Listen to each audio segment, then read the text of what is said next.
It is 3 a.m. You're staring blankly at the ceiling, the cold glow of your smartphone illuminating your face in the dark. You just made the mistake of checking your banking app, and now that familiar, suffocating weight has settled right in the middle of your chest. Another credit card statement, another minimum payment, another month where the math simply does not add up, no matter how hard you try. Society has probably told you a very specific lie about this exact moment. You've been conditioned to believe that being trapped in debt means you're just bad at math, that you lack basic discipline, or worse, that you're just inherently lazy. But I need you to hear this loud and clear. Everything you have been taught about your debt is a lie. You are not trapped because you forgot how to budget.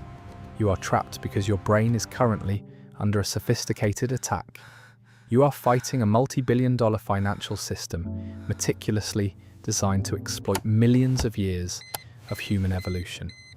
Right now, there is a hidden defense mechanism in your subconscious actively forcing you to look away, even as you drown. It is called the Ostrich Effect.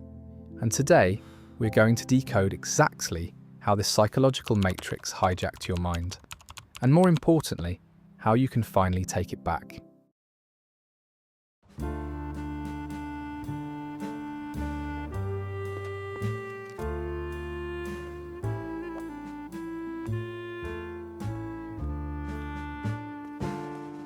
To understand why we fall into this trap, we have to look inside the human brain, specifically an fMRI scanner. When neuroscientists monitor the brains of people buying items with physical cash, a very specific region lights up, the insula. This is the exact same part of the brain that registers physical pain. When you hand over a crisp $20 bill, your brain literally processes it as an injury. It hurts to lose resources. This natural pain of paying is humanity's evolutionary braking system. But then, the financial industry performed a masterstroke of psychological manipulation. They invented the credit card. And then came Apple Pay, one-click purchasing, and the absolute trap of buy now, pay later. They engineered a brilliant but dangerous concept called frictionless spending. By removing the physical act of handing over cash, they effectively bypass the insula. When you swipe a piece of plastic or double-click your phone screen, your brain registers absolutely zero physical pain. Instead, the anticipation of the new purchase floods your brain with dopamine, the ultimate reward hormone. You're getting the neurological high of acquiring a new item, completely disconnected from the biological pain of losing your hard-earned resources. You are not just swiping a card, you're pulling the lever on a slot machine. The system is meticulously rigged to give you an immediate dopamine spike while delaying the pain for 30 days. By the time the bill arrives, the dopamine is long gone, leaving you with nothing but a neurochemical hangover and a compounding interest rate. You are gambling against your own biology, and the house always wins. Have you ever stopped to wonder if your current spending habits were actually programmed into your brain before you even turned 7 years old? We just talked about the dopamine rush of modern spending, but what exactly is that dopamine trying to fix? The truth is, money is never just about math or plastic cards. It is deeply, profoundly emotional. Psychologists call this your financial blueprint. And for many of us, that blueprint was drawn in a house filled with invisible anxiety. Think back to your childhood. Maybe you remember hearing your parents arguing in hushed tones about unpaid bills behind closed bedroom doors. Perhaps you felt the quiet, heavy tension at the grocery store checkout line when your mother had to put items back on the shelf. Or maybe you remember the stinging shame of wearing hand-me-down clothes while the other kids had brand new sneakers. Those moments do not just disappear when you grow up. They leave a lasting psychological scar, a deep-seated fear of scarcity that haunts you into adulthood. This is the ghost in your wallet. When you are an adult and you mindlessly swipe your credit card for a lifestyle you cannot afford, you are not just purchasing a luxury item. You are desperately trying to soothe a scared inner child. You are buying the illusion of safety, the feeling of abundance, and the social acceptance that you felt deprived of years ago. You are using debt as a time machine to fix a past you cannot change. But the tragic irony is that by overcompensating for the financial trauma of your childhood, you are actively destroying the financial security of your future today. We just talked about the emotional scars of the past, but what happens when you combine that with the crushing reality of the present? Imagine you're walking through a dense jungle and suddenly a massive tiger jumps onto the path right in front of you. Your heart races, your pupils dilate, and your focus narrows completely onto the immediate threat. You do not notice the beautiful birds in the trees or the rare orchids on the ground. You only see the tiger. Your brain has entered a state of absolute tunneling. This is exactly what happens to your brain when you do not have enough money. It is a psychological phenomenon called the scarcity mindset. Harvard researcher Sendil Mullainathan and Princeton psychologist Eldar Shafir conducted groundbreaking studies on how financial scarcity physically alters human cognition. They discovered that the constant, agonizing worry of financial stress acts like a heavy background program, draining your computer's battery. It consumes massive amounts of what they call cognitive bandwidth. Their studies revealed something absolutely terrifying. Simply worrying about a major financial problem temporarily drops a person's effective IQ by 13 to 14 points. That is the cognitive equivalent of losing an entire night of sleep, or trying to function while legally intoxicated. When you're stressed about debt, your brain enters survival mode. You become hyper-focused on surviving today, making this week's rent, or paying off this month's minimum credit card balance. Because your brain is entirely consumed by the immediate threat, it literally loses the biological capacity to plan for the future. This explains one of the most misunderstood paradoxes of personal finance. Why do people in debt take out payday loans with 400% interest rates? From the outside looking in, it looks like a terrible, illogical financial decision. But from the inside of a tunneling brain, it is a perfectly logical survival mechanism. You are sacrificing your long-term stability just to put out the immediate fire right in front of you. The system blames you for poor planning, but the truth is the stress of the system itself has hijacked your prefrontal cortex, the logical, planning center of your brain. You are fighting a war with a compromised command center. Now let us layer all of that biological stress on top of the most toxic environment ever created for human self-esteem, the modern internet. We live in a hyper-consumerist culture that explicitly measures your personal value by the logo on your steering wheel and the aesthetic of the vacations you post on your Instagram feed. We are no longer just trying to keep up with the Joneses next door. We are trying to keep up with the influencers and a meticulously curated, algorithmically enhanced version of reality. But here is the deeply uncomfortable truth about those perfectly filtered squares. A staggering number of people are actively funding a completely fake digital existence using very real, crippling debt. You are scrolling through a highlight reel of other people's impulse purchases, funded by credit cards that are maxed out behind the scenes. Why do we fall for this trap? Because your brain is a deeply social organ. For our tribal ancestors, social rejection literally meant exile and death. Therefore, your brain is biologically hardwired to prioritize immediate social approval and status over abstract concepts like long-term financial safety or retirement planning. When you see your peers driving brand new cars or dining at incredibly expensive restaurants, your subconscious brain actually perceives a dangerous drop in your own social status. It panics. The sudden urge to swipe your card to buy that designer bag or book that luxury flight is not simple vanity. It is a desperate, evolutionary bid for belonging. You are bankrupting your actual reality just to maintain an illusion, sacrificing your future peace of mind for fleeting digital validation from strangers who are likely drowning in the exact same ocean of debt. Let us step away from the neuroscience and the digital screens for a second and talk about the heaviest, most silent emotion of them all. In psychology, there is a profound, devastating difference between feeling guilty and feeling ashamed. Guilt tells you, I made a bad financial decision. It is simply an acknowledgement of an action. But shame.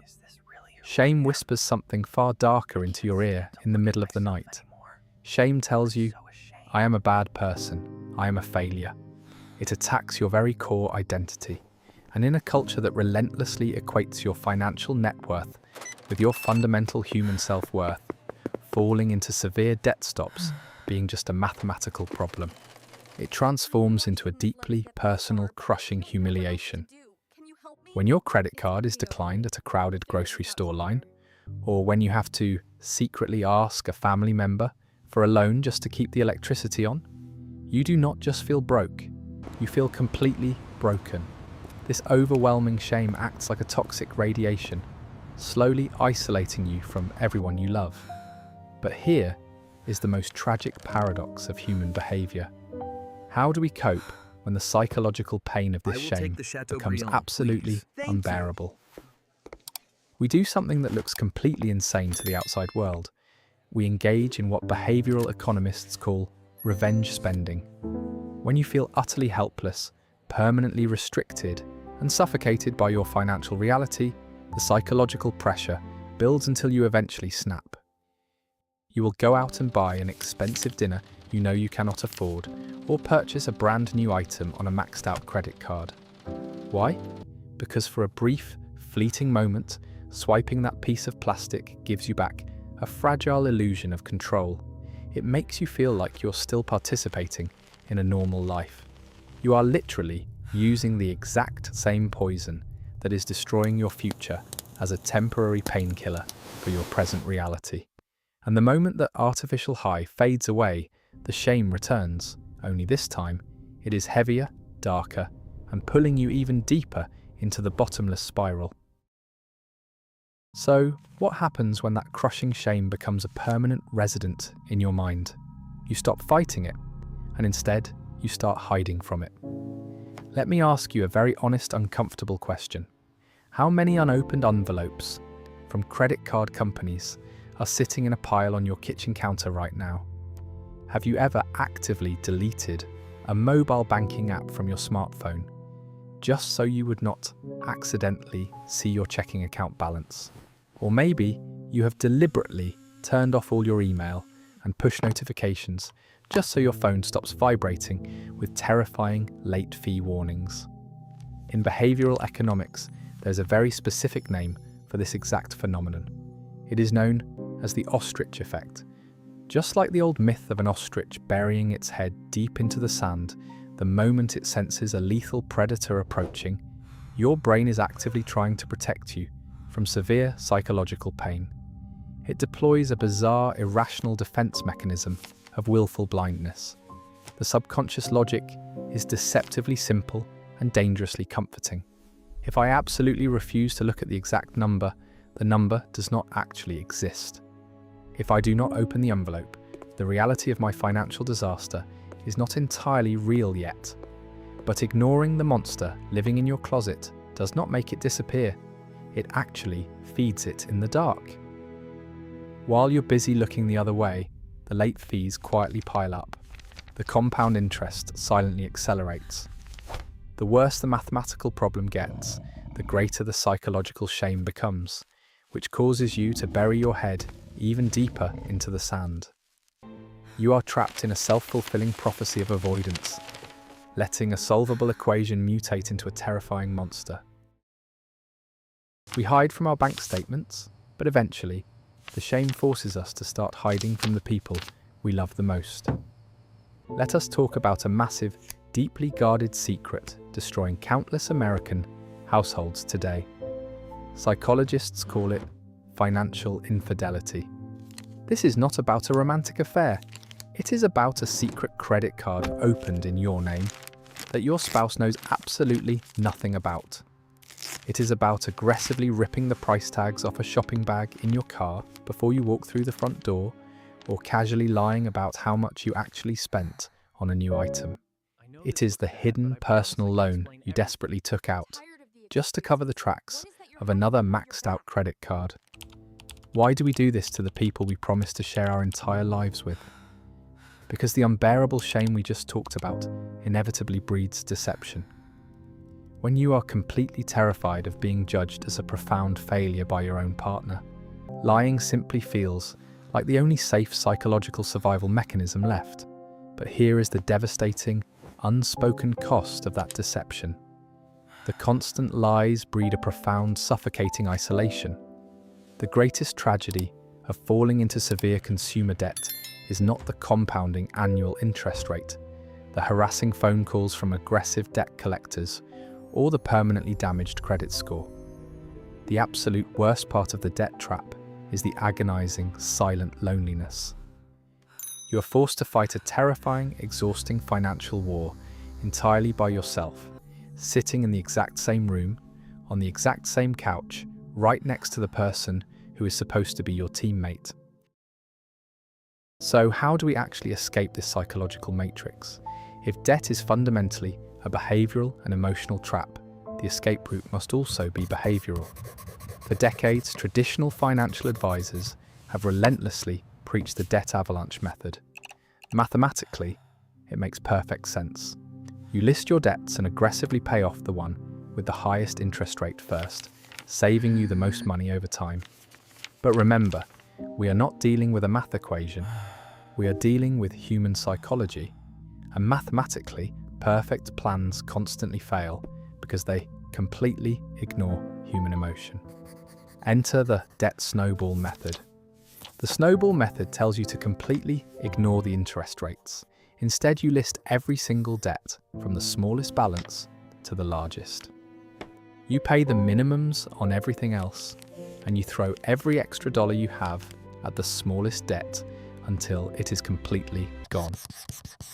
Accountants absolutely hate this approach, but behavioral psychologists love it. Why? Because paying off a massive student loan over 3 miserable years offers absolutely zero immediate dopamine. You get bored, you get tired, and you eventually give up. But paying off a tiny $200 medical bill in just 2 weeks? That gives you a massive psychological hit. It is a quick win. The debt snowball method intentionally hacks your brain's reward system. By achieving rapid, visible victories, you trigger the release of dopamine. But this time, the dopamine is not coming from mindless spending. It is coming from actively destroying your debt. Finally, we must reintroduce friction. Delete your credit cards from your autofill settings, disconnect Apple Pay, and implement a strict 24-hour waiting rule before any non-essential purchase to give your logical brain time to breathe.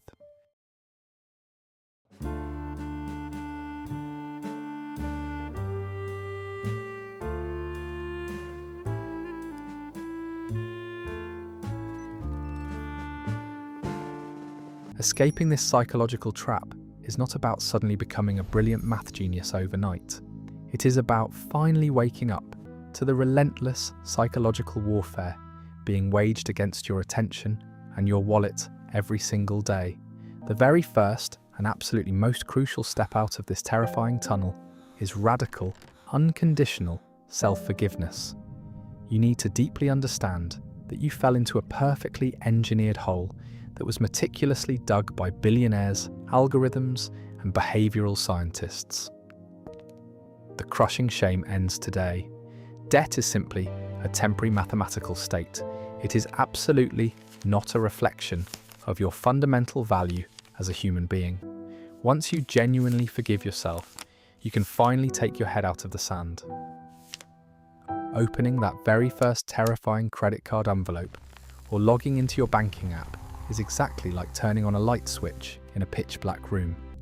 Yes, the terrifying monster is still sitting right there in the corner, but at least now you can clearly see its exact shape and size. It instantly loses its mysterious power over your imagination. You can finally start your snowball and actively take your beautiful brain back from the system. I want to hear from you right now. I want you to bravely look at your personal finances today and tell me, what is the very smallest individual debt you currently owe? Tell me that exact number down in the comments below, and let us make a powerful public commitment to crush that specific debt together this month. And if this video helped you feel seen and understood, please hit that subscribe button. We talk about the quiet, heavy parts of the human experience here. Remember, you are stronger than your programming. Thank you for watching.